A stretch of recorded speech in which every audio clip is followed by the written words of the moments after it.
two leaders are now shaking hands and talking to each other. A pat on the arm by Donald Trump for Narendra Modi.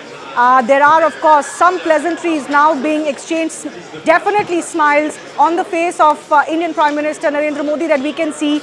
It's the back to the camera for Donald Trump. But yes, an ice has been broken as far as the very very stormy relationship between the two countries is concerned. Some pleasantries and a pat being exchanged, smiles being exchanged between the two leaders. A lot of eyes on this because of the troubled times that this relationship is facing, and it's one after the other. You know, if you had the deal pressure or the tariff pressures ease, then there are other pressures that are adding on a weekly basis almost. In fact, there are new sanctions that could come as part of the thorny relationship now from America as well.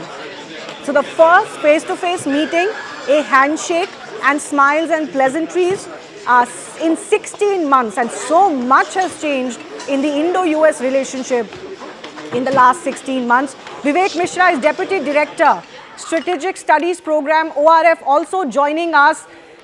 No hug of sorts, which is a trademark of Prime Minister, but the camaraderie is still very much very friendly, not cold at all. Smiles, a pat, and a strong handshake, Vivek. Yeah, I think let's wait for the bilateral meeting tomorrow, and let's not read too much into this. But I think this is certainly a good moment for India-US relationship to ease into tomorrow's meeting. I think this was a step in great statesmanship, walking up to Donald Trump and shaking hand despite being some thorny issues on the side. And I think this is a good step that will provide some cushion tomorrow for the meeting.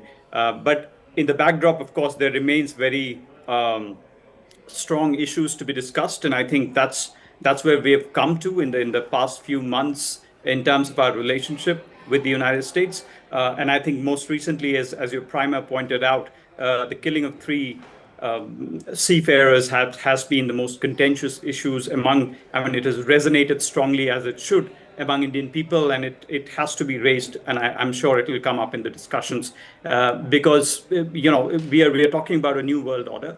I think where India has a new place, and the gravitas, the table at which you're negotiating is certainly changed in terms of economic strength of the country, in terms of what it brings to the table. So I think all of those issues put together certainly marks for a different conversation with the United States this time around.